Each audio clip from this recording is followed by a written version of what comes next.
Sambil tetap bangkit berdiri untuk pembacaan firman Tuhan, saudara-saudara, mari kita bersama menyimak 2 Samuel pasal yang ke-11 ayat yang pertama sampai dengan 17, lalu 26 dan 27. Demikian firman Tuhan.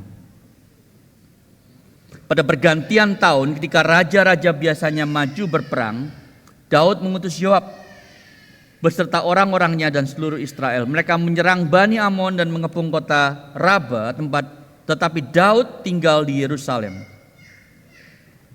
Pada suatu petang ketika Daud bangun dari tempat tidurnya, berjalan-jalan di atap istana, ia melihat seorang perempuan sedang mandi. Perempuan itu sangat cantik. Lalu Daud menyuruh orang menanyakan tentang perempuan itu. Orang itu berkata, bukankah ini Batsheba anak Eliam istri Uria orang Het? Daud kemudian mengutus orang untuk mengambil perempuan itu. Ia datang kepada Daud, lalu Daud tidur dengan dia.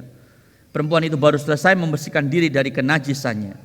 Kemudian ia pulang ke rumahnya. Perempuan itu mengandung lalu mengirim kabar kepada Daud, aku hamil. Kemudian Daud mengutus pesan kepada Yoab, kirimkanlah kepadaku Uria orang Het.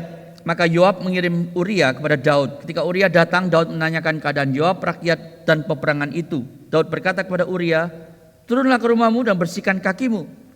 Uria keluar dari rumah raja dan dibawa kepadanya hadiah dari raja. Tetapi Uria tidur di depan pintu rumah raja bersama hamba-hamba tuannya. Ia tidak turun ke rumahnya. Ketika diberitahukan kepada Daud, Uria tidak turun ke rumahnya. Daud bertanya, bukankah engkau baru pulang dari perjalanan? Mengapa engkau tidak turun ke rumahmu? Uria menjawab, tabut Allah Israel dan Yehuda tinggal di kemah-kemah, dan hamba tuanku Yoab serta hamba-hamba tuanku berkemah di lapangan terbuka. Aku bolehkah pergi ke rumahku untuk makan, minum, dan tidur dengan istriku? Demi hidupmu dan demi hidup jiwamu, aku tidak akan melakukan itu. Daud berkata kepada Uria, tinggallah di sini sehari ini juga, besok aku akan mengutusmu kembali. Maka Uria tetap di Yerusalem pada hari itu dan keesokan harinya Daud mengundangnya, ia makan dan minum di hadapannya dan membuatnya mabuk.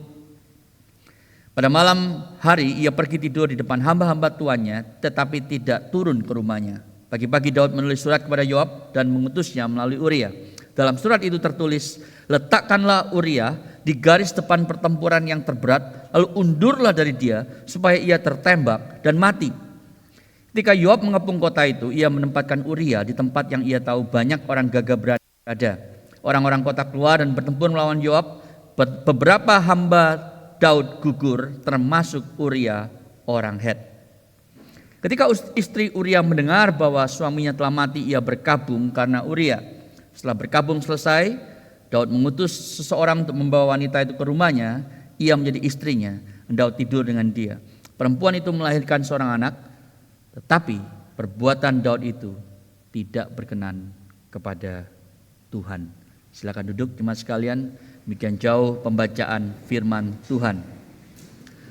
Saudara, dalam budaya modern kita hari ini, kita seringkali berkata, kalau apa yang saya lakukan tidak merugikan orang lain, kan gak apa-apa. Anda pernah dengar kalimat itu? Atau mungkin Anda sering mengucapkannya. Atau minimal kalau tidak mengucapkannya, mikirnya kayak begitu. Kalau nggak ada yang dirugikan, kenapa nggak boleh? Bahkan orang Kristen yang sudah dewasa, saudara-saudara, kadang-kadang berpikir berbuat dosa itu seperti pesan fast food, cepat, convenient, dan tanpa berpikir panjang. Di kesempatan lain, dosa itu seperti kalau Anda itu merencanakan liburan, sangat penuh antisipasi, lalu dieksekut dengan presisi yang luar biasa dan sangat excited kalau mau liburan. Saudara, orang Kristen yang dewasa seringkali jatuh ke dalam dosa yang sedemikian, yang sudah direncanakan, purposeful, intentional. Hari ini kita akan melihat 3 pelajaran, saudara, dari teks yang kita baru baca. Ada banyak yang lain, tapi 3 saja hari ini. Itu menunjukkan kepada kita bahwa orang Kristen yang dewasa pun bisa jatuh. Dan jatuhnya spektakuler. Saudara, kita akan melihat the destructive power of sin, the subtle power of sin, dan the confronting power of mercy. Mari kita lihat yang pertama terlebih dahulu. Kekuatan dosa yang menghancurkan kita. Passage yang kita baca dimulai dari ayat pertama yang berkata bahwa mestinya Daud itu pergi perang bersama dengan para prajuritnya, tapi dia di rumah. Dan itulah titik awal di mana semua permasalahannya dan dosanya itu dimulai. Karena raja mestinya pergi perang. Dan itu springtime, saudara, sama seperti kita hari ini, ya, matahari sudah bersinar, ya, dan Daud sedang dalam kondisi yang sangat aman dan nyaman. Dan di saat itulah justru pencobaan datang. Saudara, si jahat itu mencobai kita justru pada waktu kita itu sedang aman, nyaman, dan sukses. Monyet itu kalau sedang di atas pohon, anginnya kencang, dia pegangan, saudara. Kemungkinan dia jatuh ke tanah itu adalah pada waktu anginnya itu sepoi-sepoi. Dan dia ketiduran lalu jatuh ke tanah. Kalau Anda hujan, Anda akan alert. Tapi pada waktu ada matahari, hangat, nyaman, saudara, kita itu tidak lagi mawas diri.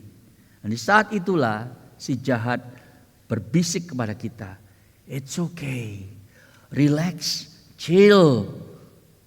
Gak akan ada sesuatu yang signifikan yang akan terjadi. Karena dia idle, tidak ngapa-ngapain, dia vulnerable. Jadi idleness dia, saudara, karena dia nganggur, dia menjadi rentan, saudara. Dia tidak melakukan apa yang seharusnya dia lakukan sebagai raja. Ingat, saudara, si jahat tidak pernah cuti. Pada waktu kita cuti. Tidak pernah libur pada waktu kita libur, saudara. Jadi dosa Daud ini tidak dimulai dengan perjinahan, tetapi dimulai dengan keinginan yang salah. Ketika dosa itu berbisik kepada dia, lihat saja kan enggak apa-apa. Kamu orang yang sudah dewasa. Kamu orang yang pasti bisa ngerem. Tetapi setiap tatapan adalah sebuah benih dan benih itu bisa bertumbuh. Itu sebabnya tatapan itu menjadi las dan las itu kemudian menjadi dosa. Lalu Daud, kita baca tadi, mencoba untuk menutupi dosanya dengan memanipulasi suaminya, yaitu Uria, suami dari Batseba, lalu mengatur supaya dia itu mati di medan pertempuran. Sudah tahu siapa Uria? Uria ini adalah salah satu dari 30 mighty men yang nanti dicatat di 2 Samuel pasal 23. Kita akan lihat bulan depan, saudara, teks tersebut. Dan dia ditulis sebagai salah satu dari sekian banyak mighty men, prajurit yang gagah perkasa, yang mengorbankan resiko nyawanya setiap hari untuk melindungi Daud ketika dia masih dikejar-kejar oleh Saul. Dia adalah seorang yang setia, seorang yang berani, seorang yang honorable. Dia sungguh seorang prajurit yang luar biasa, saudara. Itu sebabnya dia pada waktu disuruh Daud untuk cuci kaki, itu maksudnya, saudara, tidur dengan istrinya. Supaya apa? Supaya ketika Batseba hamil, dipikir itu anaknya Uria. Tapi dia bilang, mana mungkin kita lagi perang. Gak mungkin saya mau santai lalu bersetubuh dengan istri saya. Itu yang membuat betrayal, pengkhianatan Daud terhadap Uria menjadi semakin dalam. Jadi saudara, kita melihat efek destruktif dari dosa. Sampai seorang raja yang seharusnya menjadi shepherd king, menjadi gembala bagi umat Allah, sekarang menjadi predator. Dan Anda lihat Dosa itu bereskalasi, saudara, menjadi semakin intens dari hawa nafsu, menjadi perzinahan, menjadi penipuan, lalu menjadi pembunuhan. Lust, adultery, deception, murder. Hari ini kita seringkali mendengar, kalau Anda baca di berita atau Anda mendengar percakapan orang di kantor, saudara. Ini kan hidup saya, ini tubuh saya. Saya akan memperlakukan hidup saya dan tubuh saya sekehendak hati saya. Itu urusan saya. Gak ada kaitannya sama kamu. Selama saya tidak merugikan orang lain, ngapain harus sewot? Tetapi saudara, masalahnya adalah dosa itu seperti kanker. Sel-sel kanker itu menyebar ke seluruh tubuh dan tidak bisa lagi di-contain, saudara. Menghancurkan setiap hal yang dia temui. Itu sebabnya Anda melihat kata kerja yang dipakai. Dia melihat, dia mengutus, dia mengambil, dia tidur dengan Batsheba. Dosa ini saudara tidak bisa dikonten, dia itu menghancurkan relasi, menghancurkan apa yang sudah dibangun selama bertahun-tahun oleh Daud. Dosa yang privat menjadi sesuatu yang sangat-sangat publik. Martabat Batsheba hancur, kehidupan Uria diambil, dicabut dengan paksa, integritas Yoab itu akhirnya harus hilang, saudara, dan kepercayaan seluruh bangsa terhadap rajanya itu terkikis. Dosa tidak pernah personal, dosa selalu ada efek sosialnya. Dan saudara tahu ini dilakukan oleh seorang yang disebut oleh Alkitab the man after God's own heart. Seorang yang sangat dekat dengan Tuhan, bahkan seorang yang mengarang begitu banyak nyanyian pujian yang sangat poetik memuji Tuhan. Beautiful Psalms. Salah satu contohnya, dan saya coba membaca saudara beberapa mazmur yang ditulis oleh Daud sebelum, bukan sesudah, tapi sebelum kejatuhannya. Salah satunya yang tadi kita baca di dalam berita anugerah. Mazmur 19, bunyinya begini saudara. Taurat Tuhan itu sempurna, menyegarkan jiwa. Titah Tuhan itu tepat, menyukakan hati. Perintah Tuhan itu murni, membuat mata bercahaya. Lalu dia bilang begini, lebih indah dari emas, lebih manis dari madu. Siapa yang dapat mengetahui kesesatan, bebaskanlah aku dari apa yang tidak kusadari. Ini orang yang sungguh-sungguh dekat sama Tuhan. Bergaul dengan firman-Nya. Mengakui bahwa firman Tuhan itu lebih manis dari semua hal yang dunia tawarkan. Dia berdoa, Tuhan bebaskanlah aku dari hal-hal yang aku tidak sadari. Saudara, orang seperti ini jatuh secara spektakuler. Waktu saya tidak lama jadi orang Kristen, saudara, saya berpikir bertahun-tahun bahwa dosa itu dilakukan oleh orang-orang yang brengsek. Orang Kristen yang tidak serius. Tapi ternyata di 2 Samuel 11 ini kita belajar satu hal. Saya sadar saudara bahwa ternyata orang Kristen yang kuat, yang dewasa juga bisa jatuh. Kenapa? Karena tidak ada dari kita yang imun dari dosa.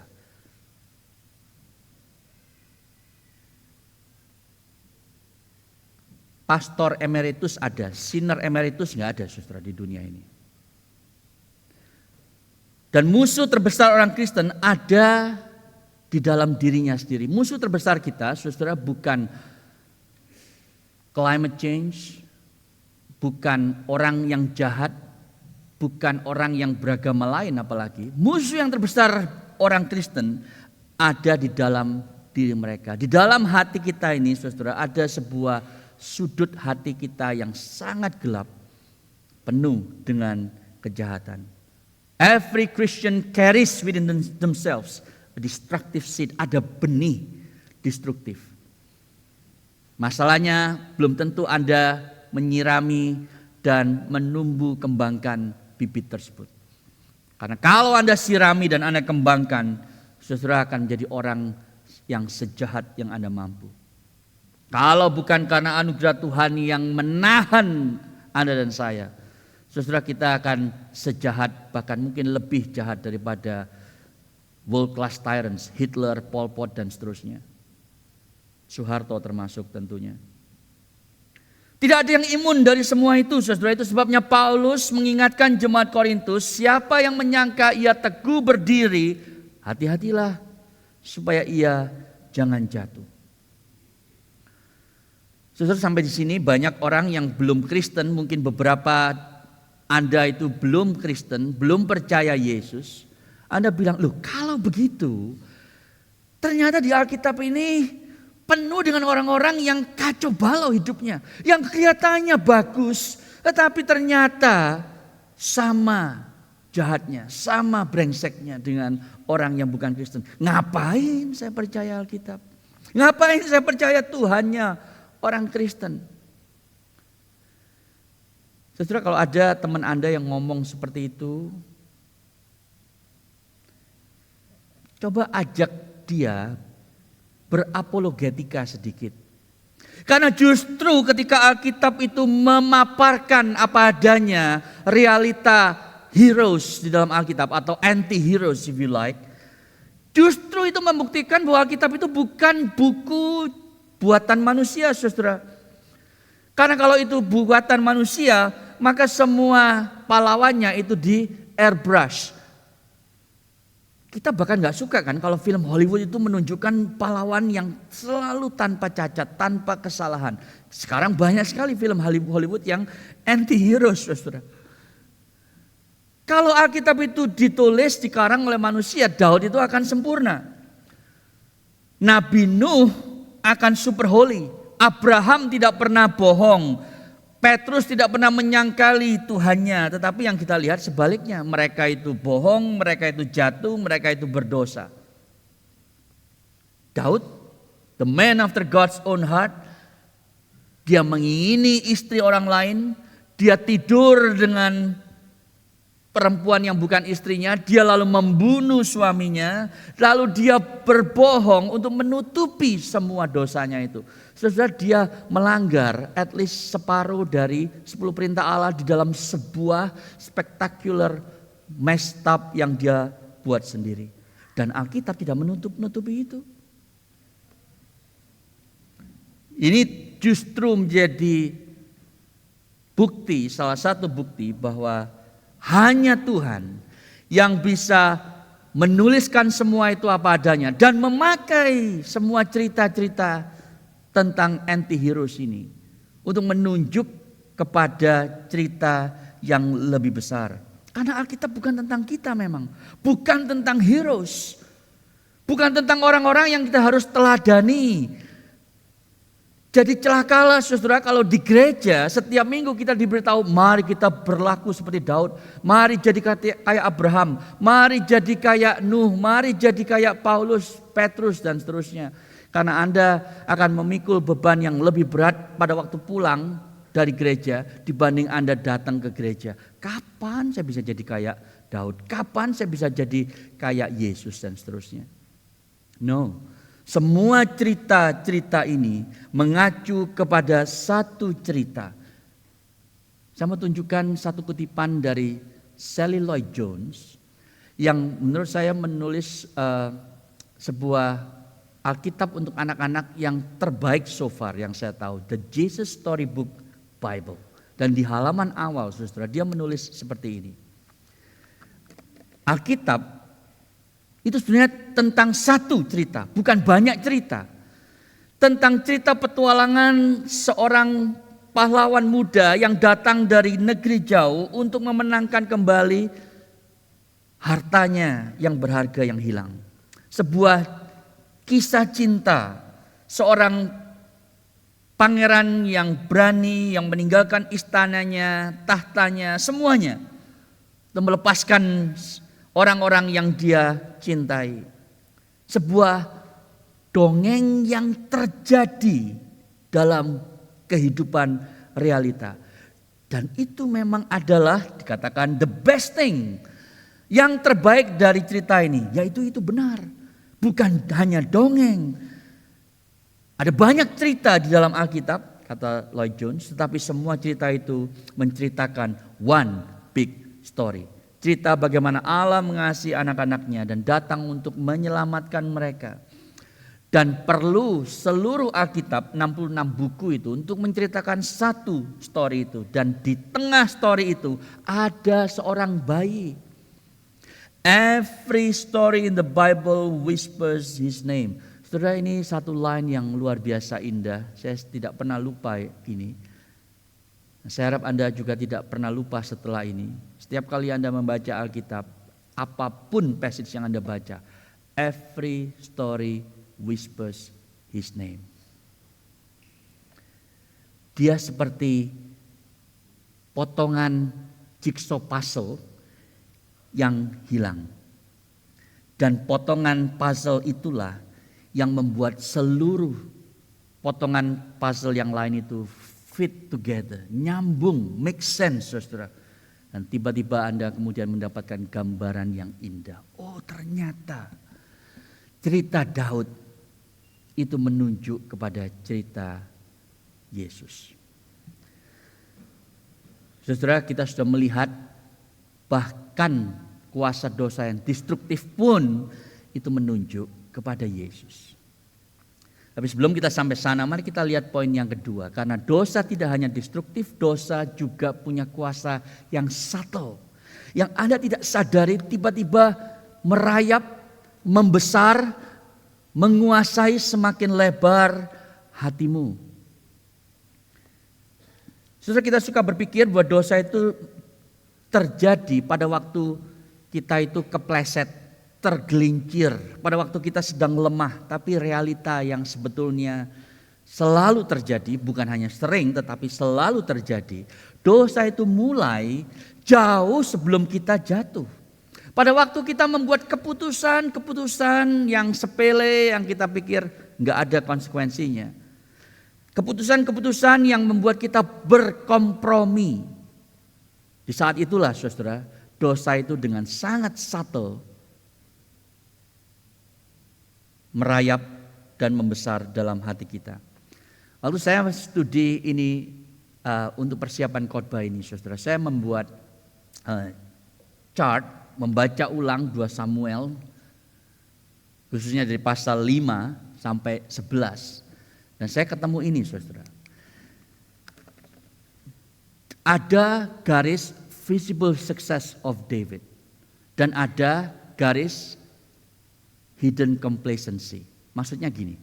Yang di atas garis itu adalah kesuksesan Daud yang above the line.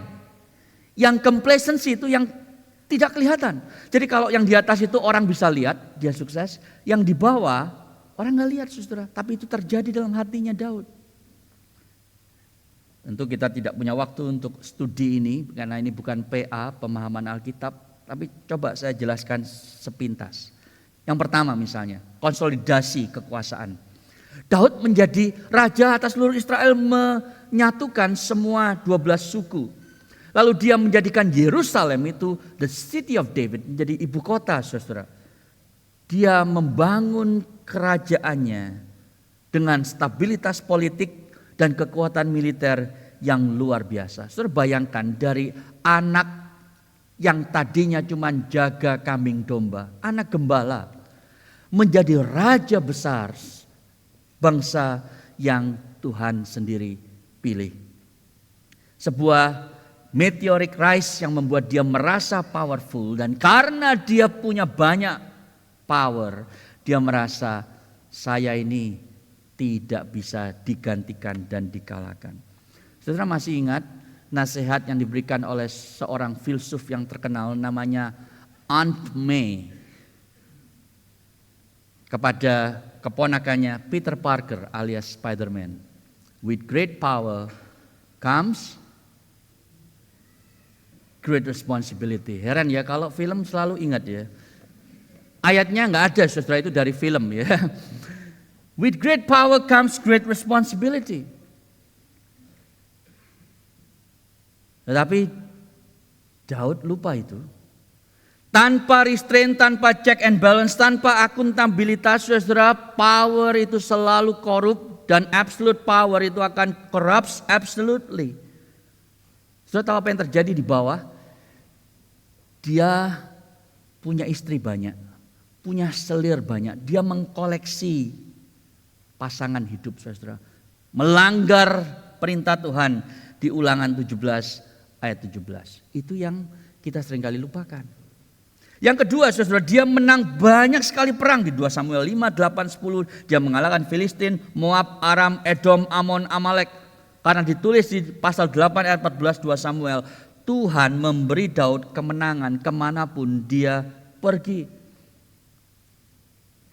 Jadi yang terlihat di luar, saudara, dia menang dan menang dan menang lagi. Tapi yang kita tidak lihat, dia mulai complacent. Di pasal 10 ayat 7, dia kirim Yoab untuk perang. Dia tidak ikut. Dia pikir begini, saya sudah menang perang banyak. Ya udahlah, kali ini saya di rumah aja. Yoab, kamu yang pergilah ya. Saya tak leyeh-leyeh gitu. Itu bahasa Yunani kalau Anda nggak tahu ya. Artinya itu santai, chill di rumah. Itu sudah mulai di pasal yang ke-10, saudara. Baru nanti di pasal 11, dia betul-betul full di rumah.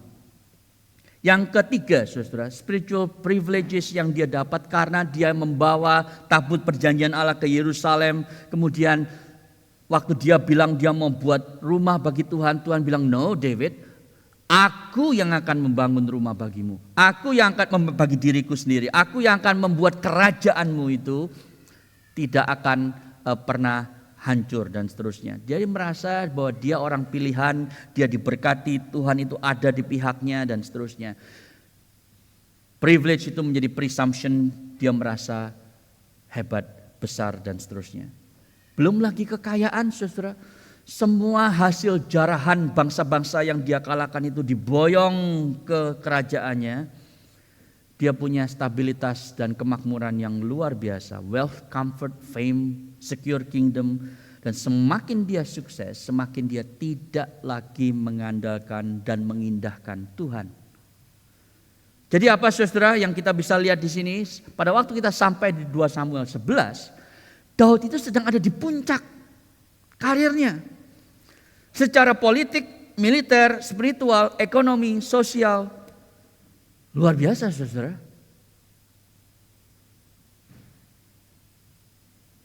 Beberapa dari Anda mungkin sedang meniti karir. Beberapa dari Anda sudah ada di puncak. Anda merasa jelek-jelek begini gua lumayan. Hati-hatilah, saudara. Karena ada seeds of complacency. Jadi pada waktu Bathsheba itu muncul di dalam gambar yang kita lihat 2 Samuel 11, Daud tidak tiba-tiba out of the blue berdosa. Tidak. Dosa itu sudah mengintip dan merayap dan membesar di dalam diri dia. Saudara, di dalam research management yang leadership yang saya lakukan selama 20 tahun terakhir, saya selalu terusik dengan sebuah teori yang disebut moral licensing theory. Moral licensing theory itu bilang begini, saudara.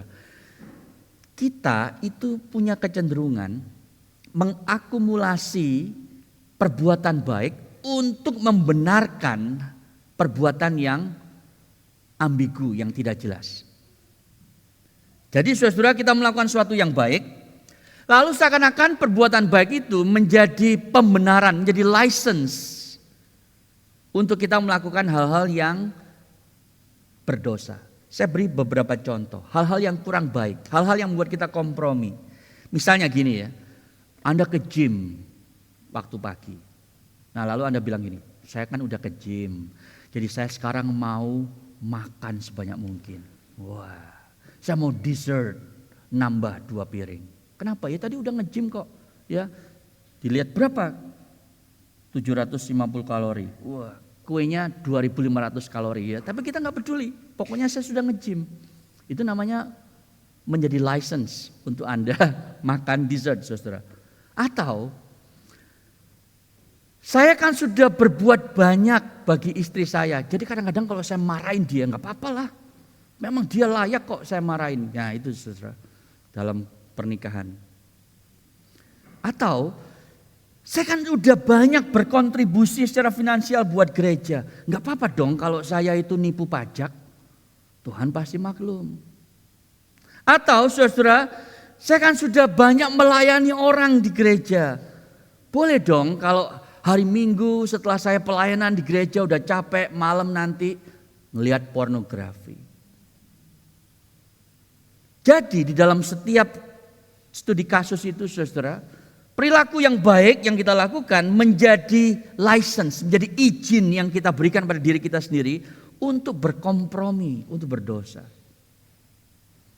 Itu exactly apa yang Daud lakukan di dalam skala yang jauh lebih besar. Waktu saya memikirkan cerita ini saudara, yang saya pikirkan itu gini, berapa kali Tuhan itu kasih kesempatan kepada Daud untuk berhenti di poin itu. Dan tidak masuk ke dalam dosa yang lebih besar dan lebih serius. Saya hitung saudara itu minimal 5 kali. Sorry kalau Anda gak bisa baca ini karena terlalu kecil. Tapi saya ceritain begini ya. Pertama saudara, dia itu di rumah, dia tidak perang sama para prajuritnya. Nah mestinya setelah dibangun tidur dia sadar, aduh Tuhan aku kok gak ada di medan perang. Lalu dia cepat-cepat buru-buru nyusul saudara. Mestinya begitu. Tapi enggak. Dia lalu jalan-jalan, aduh bangun tidur sore gitu ya, jalan-jalan di atas istananya. Tak lagi lihat ada siapa di sebelah-sebelahku ini. Lalu dia lihat seorang perempuan cantik. Dia mungkin gak tahu namanya siapa waktu itu. Nah dia gak sengaja lihat, lagi mandi gitu ya. Nah saudara, orang yang dekat sama Tuhan, bergaul dengan firman-Nya, yang bilang bahwa Taurat Tuhan itu lebih manis daripada madu, lebih berharga daripada emas, mestinya waktu dia gak sengaja lihat, mestinya gimana saudara? Tuhan, mata Tuhan ada di segala tempat, mengawasi orang yang benar dan orang yang jahat. Dia ingat ayat dari Amsal itu, pasal 15. Lalu dia bilang, ampuni Tuhan, tolong aku. Terus dia langsung ngeloyor pergi. Mestinya kan begitu kayak Yusuf di Kejadian 39. Tapi enggak. Dia, mandi. Terus dia lihat lagi saudara. Dan dia lama ngelihatnya. Itu titik awal dari accidental sight menjadi intentional gaze. Nah setelah dia ngelihat lama, mestinya dia begini. Tuhan, aku sadar aku sudah berdosa dengan mataku. Terus sudah dia minta ampun sama Tuhan dan dia ngerjain yang lain. Aku punya tugas yang harus aku kerjakan. Tapi enggak. Dia lingering on what he just saw. Lalu dia suruh orang cari tahu. Ajudannya cari tahu ya. Perempuan yang mandi itu. Kamu gak usah lihat. Soalnya saya udah lihat. Cari tahu namanya siapa. Dan dia itu statusnya menikah atau single, ya. Terus mandinya jam berapa mestinya tiap hari? Karena saya rencana akan melihat lagi. Mungkin itu yang dia katakan. Saudara, kemudian yang ditanya itu memberi laporan balik kepada raja. Raja, dia ini anaknya Eliam, istrinya Uria. Mestinya saudara, sekali lagi orang yang bergaul dengan Tuhan, orang Kristen yang dewasa, dia akan sadar ini anaknya orang. Ini istrinya Uria. Uria itu adalah prajuritku yang gagah berani. Aku berhutang nyawa kepada dia. Dan ini istrinya. Setelah orang yang waras, boro-boro ngomong orang Kristen. Orang yang waras dia akan bilang begini kepada dirinya sendiri. Aku ini gila. Ternyata dia ini istrinya sahabatku, si Uria itu. Orang kaya apa aku kalau aku itu akan tidur sama istri sahabatku. Yang sudah mengorbankan nyawanya, beresiko bagi aku. Mestinya begitu saudara. Tapi saudara tahu yang ada di dalam benak Daud, dia mikir. Kreatif tiba-tiba. Gimana caranya nih ya? Karena sekarang hamil nih. Lalu dia punya akal. Akal yang busuk saudara. Panggil Uria pulang, lalu suruh tidur sama istrinya, supaya pada waktu anak itu lahir, Uria juga nggak tahu ini bukan anaknya. Selesai kan masalah. Ternyata Uria nggak mau tidur. Lalu Daud bilang, kita buat dia mabuk. Plan B. Supaya dia mabuk, terus dia karena setengah mabuk tidak sadar gitu ya, dia tidur sama istrinya, dan kemudian istrinya hamil, dia pikir itu anaknya. It did not happen. Karena apa? Karena Uria ini seorang yang honorable, dia mengatakan nggak mungkin teman-temanku perang, aku santai di rumah. No. Maka saudara, karena plan A nggak jalan, plan B nggak jalan, the only other plan yang dia kepikir adalah terpaksa kita harus singkirkan si Uria ini dari muka bumi. Dia atur sedemikian rupa supaya dia ada di medan peperangan. Saudara, yang mati bukan hanya Uria in the end, tapi beberapa orang Daud kalau Anda baca. Saudara lihat, ada momen-momen yang Tuhan berikan. Ini kayak early warning system. Anda tahu kalau sebelum ada tsunami ya, di dasar laut itu ya, sekarang ada teknologi yang bisa kasih tahu saudara, akan ada tsunami 3 hari lagi. Ngungsilah sebelum tsunami itu datang. Daud punya warning system. Diberi warning system berulang kali. Tapi dia itu pencet snooze button. Dimatiin sama dia. Gak mau. Dan akhirnya dia semakin terpuruk di dalam dosanya. Saudara, apa yang terjadi dengan dia? Moral licensing. Dia merasa bahwa aku ini spesial. Aku ini adalah orang pilihan Tuhan. Aku ini setia kepada Tuhan. Aku sudah melayani dia bertahun-tahun. Aku ini diberkati Tuhan. Aku ini raja. Aturan yang berlaku bagi orang lain tidak berlaku bagiku. Saudara, ini terjadi. Kalau Anda tidak pernah ngalamin itu karena Anda belum di posisi di mana Anda sukses, di mana Anda merasa bahwa Tuhan itu di pihak Anda, lalu Anda merasa saya ini beda sama dia. Saya ini punya special access, special license yang orang lain nggak punya. Itu yang terjadi, saudara. Jadi dosa itu punya kuasa yang begitu subtle. Membuat Anda tidak lagi berpikir rasional, tidak lagi berpikir waras, apalagi berpikir secara Kristiani.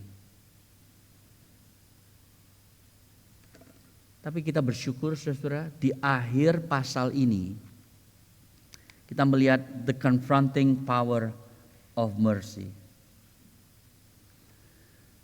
Ya, Daud akan ditegur oleh Nathan. Daud akan bertobat, tapi itu minggu depan. Ya, jadi tolong Anda datang minggu depan, jangan bolos, supaya Anda mengerti bagaimana Tuhan itu menegur dan membuat hambanya bertobat. Nah, untuk hari ini, pasal 11 itu berakhir dengan chilling statement, saudara. But the thing David had done displeased the Lord. Apa yang dilakukan Daud itu mendukakan hati Tuhan. Ternyata Tuhan tidak absen. Tuhan itu melihat segala sesuatu yang orang lain gak tahu. Tidak ada yang tersembunyi di hadapan Tuhan. Jadi saudara, menurut Anda gimana saya harus menyelesaikan khotbah ini? Di mana Injil di sini? Karena tidak ada di pasal yang ke-11. Tapi Anda tahu, meskipun tidak ada Nathan, tidak ada Mazmur 51 pertobatan Daud, saudara, ada hints, petunjuk-petunjuk yang dimunculkan tentang the story, tentang Yesus. Saya beritahu kepada Anda, eskalasi dosa Daud ini mengingatkan kita kepada dosa Adam, ya kan? Adam saw, took and hid, dan itu yang Daud lakukan juga. Adam melihat bahwa buah pohon itu begitu menarik, lalu dia mengambil dan memakan buah itu. Demikian juga Daud, dia melihat Batsheba itu mandi, lalu dia mengambil Batsheba dan tidur dengannya. Lalu Adam itu bersembunyi, menutupi ketelanjangannya dengan daun ara, sementara Daud itu menutupi kehamilan Batsheba dengan membunuh suaminya. Jadi saudara, seperti Adam di Taman Eden dan Daud di atas ujung rumahnya, kita pun sama. Kita mengingini sesuatu yang seharusnya tidak kita ingini, lalu kita mengambilnya, lalu kita berdosa dan mencoba menutupinya, saudara, dengan membenarkan dosa kita. Dan pola ini terus berulang di dalam sejarah dan dalam kehidupan kita. Seeing, taking, hiding. Dan tidak ada yang Anda bisa sembunyikan ternyata dari Tuhan. Karena dosa itu punya konsekuensi dan konsekuensinya itu sosial. Konsekuensinya itu mempengaruhi orang lain. Jadi cerita 2 Samuel 11 ini bukan hanya cerita skandal yang sudah usang dan tidak lagi relevan dengan kita. Ini adalah sebuah cermin bagi Anda dan saya. Karena rooftop Daud itu seperti social media feed kita, saudara. Apa yang dia sembunyikan itu adalah private life Anda dan saya. Ada sebuah kalimat yang saya baca beberapa tahun yang lalu yang berbunyi begini. You are as sick as your private life. Anda itu sama sakitnya dengan kehidupan yang Anda tutupi. Jadi kalau Anda punya sesuatu yang Anda tutupin, semakin banyak yang Anda tutupi, Anda semakin sakit.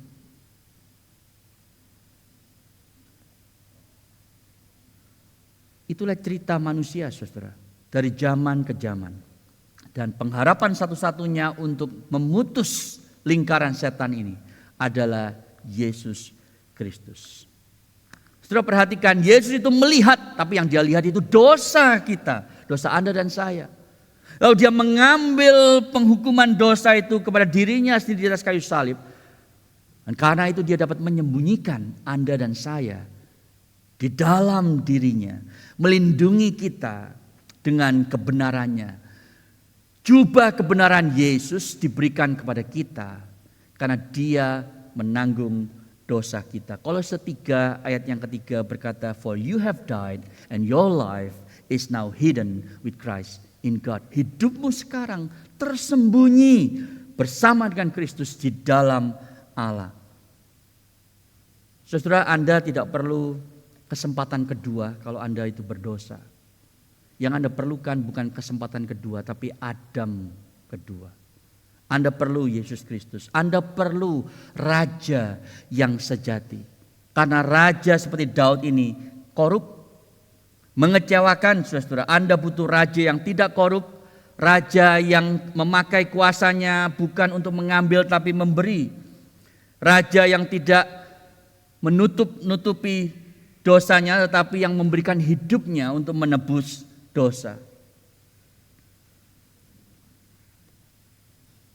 Saya akan mencoba untuk mensamarikan, menyimpulkan khotbah ini demikian. Saudara, budaya kita itu penuh dengan keinginan yang kita pikir itu tidak akan menghancurkan diri kita. Kita pikir bahwa apa yang kita lakukan dalam kesendirian kita itu enggak apa-apa selama itu tidak merugikan orang lain. Tapi hari ini Anda diingatkan oleh firman Tuhan bahwa keinginan yang salah itu dapat menghancurkan Anda dan dosa itu menyebar seperti sel kanker. Tetapi ada pengharapan, saudara. Karena cerita Daud tidak berakhir di pasal 11, demikian juga cerita Anda dan saya. Allah melihat apa yang tersembunyi. Dan Allah yang melihat yang tersembunyi itu adalah Allah yang datang di dalam Kristus Yesus. Daud, raja yang korup, dia mengirimkan prajuritnya untuk mati menutupi dosanya. Yesus, raja yang sejati, memberikan hidupnya sendiri dan mati untuk menutupi dosa Anda dan saya. Kalau Anda hari ini ada di ruangan ini, Anda bukan Kristen, Anda belum percaya kepada Yesus. Dengarkan, saudara, Anda tidak bisa dealing dengan dosa Anda dengan usaha Anda sendiri. Karena Alkitab memberitahu Dosa itu begitu licik, hati kita itu begitu licik. Your heart is deceitful above all things. Desperately sick, kata Yeremia. Hatimu itu begitu busuk dan akan semakin busuk pada waktu kita tidak mau mengakuinya. Dan dosamu itu akan punya konsekuensi. Anda akan diliputi, dihantui oleh rasa bersalah. Itu sebabnya datanglah kepada Kristus hari ini. Raja yang sejati itu, dan hanya Dia yang bisa mengampuni Anda, membersihkan Anda, dan menyembunyikan Anda di dalam hidupnya. Kepada Anda yang sudah Kristen, bahkan mungkin Anda yang sudah dewasa di dalam iman, jangan bermain-main dengan dosa. Tidak peduli Anda sudah jadi orang Kristen 50 tahun, jangan bermain-main dengan dosa. Dengan keinginan-keinginan yang salah. Dan jangan cari-cari alasan saudara untuk menutupinya. Tapi datanglah kepada Kristus. Cepatlah Anda bertobat. Larilah kepada Yesus, the strong and kind Jesus, untuk menemukan pengampunan dan kebebasan. Kalau hari ini saudara ada hal-hal tertentu yang Tuhan nyatakan, singkapkan dalam hatimu. Kalau Tuhan mengkonfrontasi dosamu hari ini yang Anda sembunyikan dari orang lain, ketahuilah Dia melakukan itu bukan untuk meng-cancel Anda, tetapi untuk memanggil Anda kembali kepada rahmat-Nya, belas kasih-Nya di dalam Kristus. Larilah kepada salib Kristus itu, dan Anda akan mengalami pengampunan dan kebebasan darinya. Mau saudara? Mari kita tunduk kepala, kita berdoa.